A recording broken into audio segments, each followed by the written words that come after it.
on the day of Deepavali, Deepa Avali.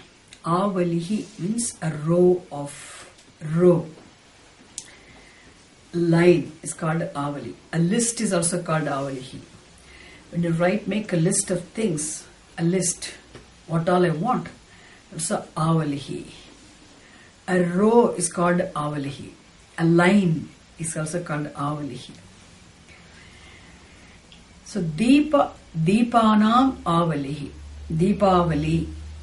Deepavalihi. So the row of lamps. We light many lamps. Which implies what? There's everywhere there is light. There's only light. So the Deepavali symbolizes that there is only light everywhere. The understanding there is only light everywhere, which means you do not see darkness. And it is celebrated on an Amavasya day, which is a dark new moon day. So really it is very significant, nice to see, lights everywhere, the darkness, isn't it?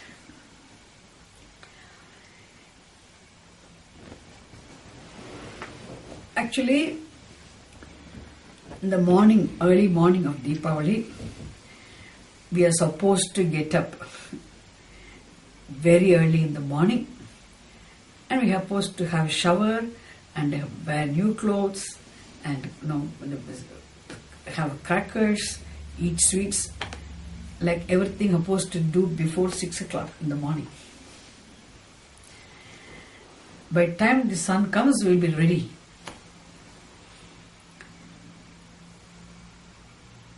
And people who live even all over India or anywhere, also any part of the world also, whoever celebrates Deepavali, on that particular day they say they only use the expression Ganga Snanam. Every day go to shower, you have shower. Every day go to, you have bath, you have shower. You bathe. But still, we don't use the expression Ganga Snanam. Snana means having dip, having shower. Snanam. So here Ganga Snanam means having dip in Ganga. It's called Ganga Snanam. Ganga is the river, isn't it?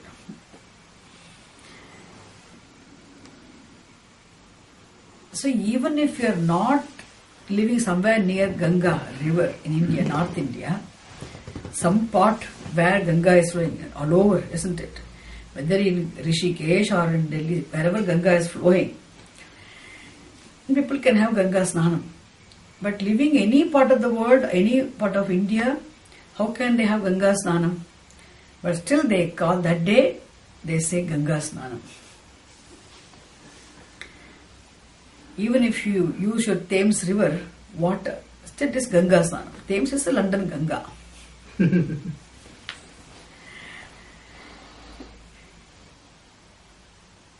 So what is the meaning of having dip in Ganga? Why only Ganga river? Why do we say Ganga Snanam, not any other Snanam? Why it is dip in Ganga? Because the river Ganga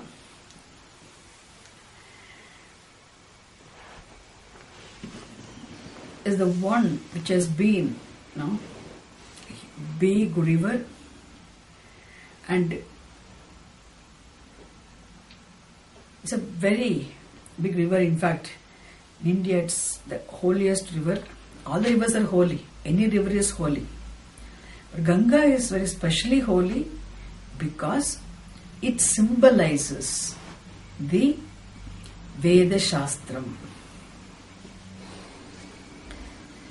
And Veda Shastram, the entire scripture, Vedic scripture, happens to be coming downwards through the teaching tradition, the lineage of teachers. Karna Paramparaya, Guru Sishya Paramparaya, for long, timelessly, from time immemorial. We cannot trace the date. It has been flowing downwards, from one teacher to the other, from one teacher to the other.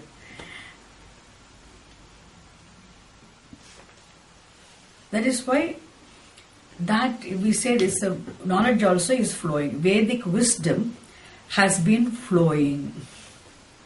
And each teacher is like a pipeline. And Vedic wisdom is like the water flowing through. Therefore, we say the Vedic wisdom is flowing through. How? From one mind to another mind, knowledge is transferred. Whether it's Vedic chanting or Vedantic exposition, the entire Vedic wisdom has been flowing from one teacher's mind to a student's mind, and from his mind to another student's mind. It has been flowing downwards from one to the other. Wisdom is transferred from the teacher's mind to the student's mind. And the student who becomes a teacher later on, as the one who knows the method of unfoldment, it's a sampradaya with the teacher, from his mind it goes to another student's mind. That's why wisdom, the knowledge is in the form of thoughts, and the knowledge obtaining in the form of thought travels from the teacher's mind to the student's mind through the words, through communication. So words serve as the vehicle which carry this knowledge, and they enter the ear of the student. The words, the wisdom through the vehicle of words enter into the ears of the student, and it goes to where? From there it reaches the mind of the student. There again becomes what? Knowledge. It was in the form of the knowledge. It got communicated through the words, and words carry the knowledge, enter into the words ears of the student, and reaches the mind of the student. There becomes what? Knowledge. Because of giving, the knowledge does not become reduced, isn't it? It is as it is. Like how many ever times you download, you can increase the number of downloads, still the original content remains, okay, without getting reduced, like that. In fact, it enhances, sometimes the teaching enhances the clarity. So it goes. That is why we say Karna Parampara, the lineage of the teacher-student lineage, and which continues to exist through the communication. This is a Karna Parampara, Guru Parampara, Guru Sishya Parampara. We said the Parampara, the lineage. So what? Now we said this, the knowledge, the Vedic wisdom, which has been flowing downwards from one teacher to the other student. It's called, we say, Vedic flow of wisdom.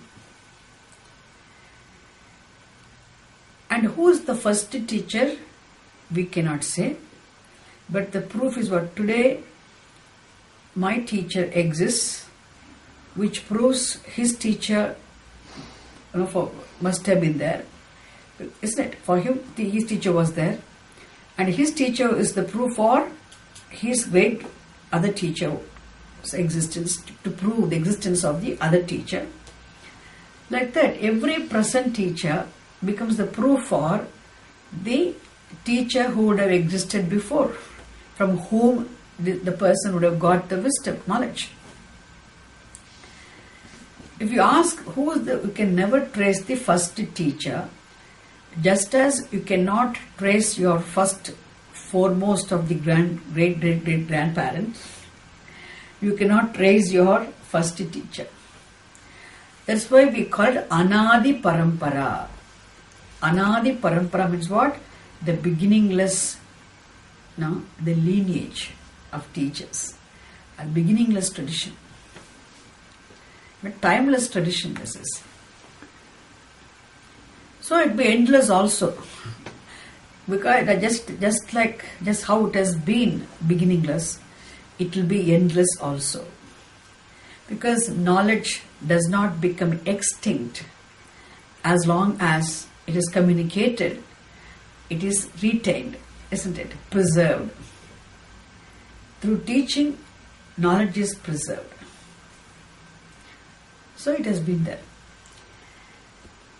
And here, river Ganga, Jnana Pravahini, the flow of knowledge. It symbolizes this eternal, why eternal? As I said, beginningless, endless, timeless, eternal flow of this wisdom, Vedic wisdom, is symbolized by this flow of Ganga. Ganga symbolizes, that's why Ganga is very holy. Shastram is very important. Because Veda Shastram serves as a means of knowledge of the truth, and which will bless one with what? The moksha, therefore which is the absolute end. Therefore definitely Shastram is highly revered, and Ganga, which symbolizes Shastram, also is highly revered. That is why we never go and put our foot straight away into the Ganga river. Always we bend, touch the water, do namaskaram to the water, take this water, sprinkle on your head, then only we'll slowly get into the water for dip, for having dip. Ganga is revered so much. We do Arati in the evening, every day Ganga Arati is happening. And people go and do japam in the bank of Ganga. But they bow to Ganga. Not only Ganga, any river we bow to. And Ganga being the symbol, representative of the eternal flow of Vedic wisdom, she symbolizes the Veda Shastram. That's why highly revered. And if we go and have on Deepavali day, people are supposed to have Ganga Snanam means, and whoever goes to any part of North India where Ganga river is flowing, especially Rishikesh, etc., people go and have their dips. So why specifically you are asked to have 3 dips in Ganga? We go and sit and play for so long, that's a different thing. People like to go and sit in the river, some people who can swim, they swim at some point. But why particularly you are asked to have 3 dips, at least 3 dips?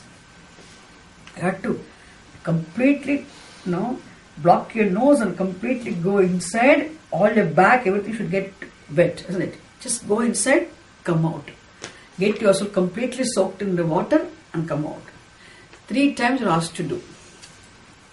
Why? Because the first dip stands for Shravanam. Second dip symbolizes Mananam. Third dip symbolizes Nididhyasanam.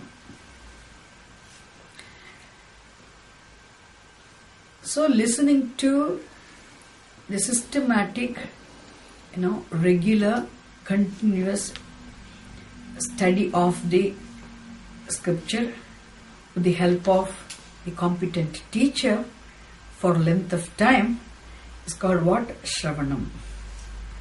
Because systematic, regular study of the scripture alone will help one to study step by step without missing any links in between. Help one to understand clearly the vision of the scripture. What is that one needs to finally clearly understand? by studying the scripture. The vision of the scripture, the Veda Shastram, will be clear only if a person goes step by step. Studies it. It's called what? Shravanam. Which means you get yourself soaked in the study of the Shastram. Study, study, study, and get yourself soaked. That is what? First dip. After having studied the Shastram, before you begin to study the Shastram, you means what? I mean all of us, okay? We are ignorant of the truth. So as ignorant people, we enter into Shastra Ganga and we do the first dip of Shravanam and get ourselves totally soaked in that Shastra Ganga. Then get out, come out. Now your Shastra Shravanam has been done. After having heard, studied the Shastram, you are no more ignorant of the truth. You have jnanam, knowledge. You are not ignorant of the truth anymore. You have the knowledge, but that knowledge is still need not be completely clear, doubt-free knowledge. Doubtful knowledge is as good as ajnanam, ignorance. Before there was ignorance. After study, you have knowledge. You are no more ignorant, but your knowledge is not doubtless knowledge, doubt-free knowledge, still doubtful knowledge.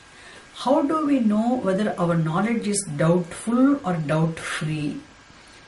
If somebody else comes and tells you, oh, you have understood this, I think I read this book and there it says Achintya Veda, some other doubt comes.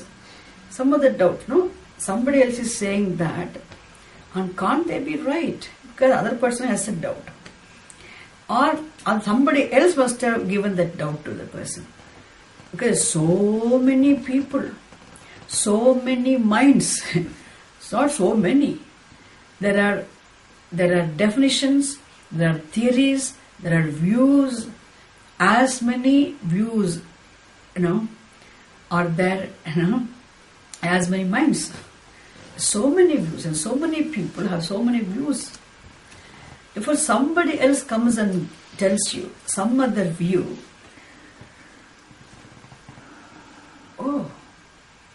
immediately you have a doubt. Maybe they are right. Maybe I am wrong. Maybe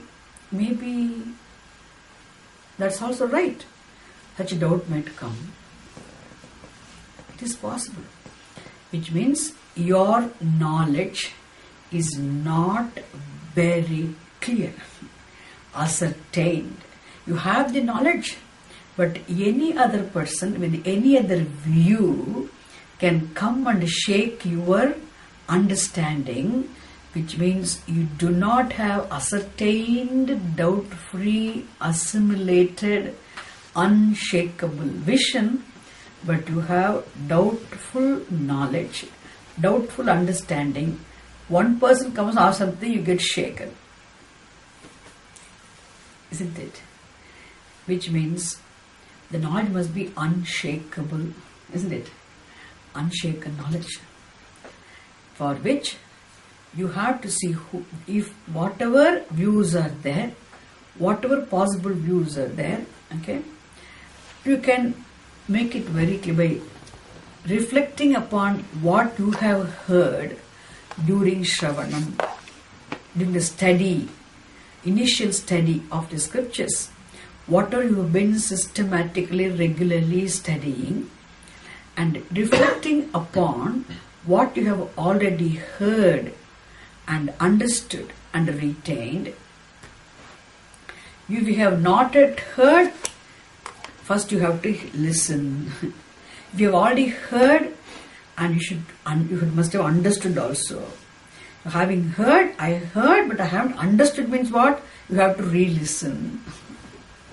So you must have heard it, you must have understood it. I have understood, but I have not retained also problem. Therefore you must listen, understand, and must retain also. So Shastra Shravanam, when you are doing Shravanam, study means people don't understand. Every Saturday come to the class and listen to what the Swamini is saying and then go back and again next week only they'll see the book. That is not Shravanam. Study means every class what is being said, have I heard it first of all, without any distraction in the class. Even in the class, distraction and sleep and then tired and then some dozing and then some discussion and then lots of things. So listening to the class, you should ask, have you understood what has been said today? Even the repetition is there. If I have understood it, now have I heard it fully, properly? If I heard it, if I understood it, and if I have understood it, have I retained it? I understood in the class, afterwards I don't remember. No, it means you have not retained it. So retention is very important. In this Shravanam itself involves 3 steps: listening, understanding, retaining what has been heard and understood. So when such doubts come, we have heard it, we have understood it, we have retained it, but other person comes and puts his views or some other views of the same reality. When they come with their own understanding, then we should not have any doubts. If we have some doubts, really our understanding is shaken means we have to reflect upon what we have already heard, understood and retained. Reflecting upon what we have heard, understood and retained will help us resolve the doubts caused by my own thinking or caused by others' thinking or caused by others' views also. Which means one can see how from their standpoint they are correct or incorrect, what are the logical defects, the fallacies they have in their thinking, their views. This knowledge will become very clear. Then how your understanding of the Shastram is really logically non-challengeable, because logically also it doesn't contradict your reasoning, how it is correct. So that means you see that your doubts are all resolved. So this process of reflecting upon what has been heard, understood and retained, thereby resolving all possible doubts that can arise caused by